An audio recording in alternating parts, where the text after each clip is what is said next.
ఇప్పుడు నువ్వు ఆవుని బాగా మేపితే అది పుష్కలంగా పాలిస్తుంది. అదేవిధంగా ఆధ్యాత్మిక ఆహారాన్ని మనసుకి ఇస్తే అప్పుడు నీకు భగవల్లాభం అన్నది కలుగుతుంది. నువ్వు మనసుని మేపాలి.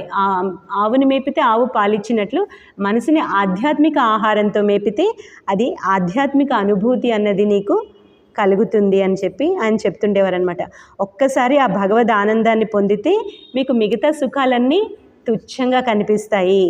భగవత్ సాక్షాత్కారం ఈ జన్మలోనే పొందడం సాధ్యం. మానవ జన్మకున్న విశిష్టత ఇదే.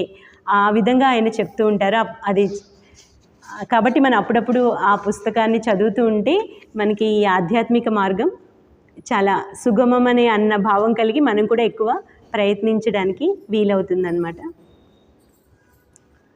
ఓం అసతో మా సద్గమయ తమసో మా జ్యో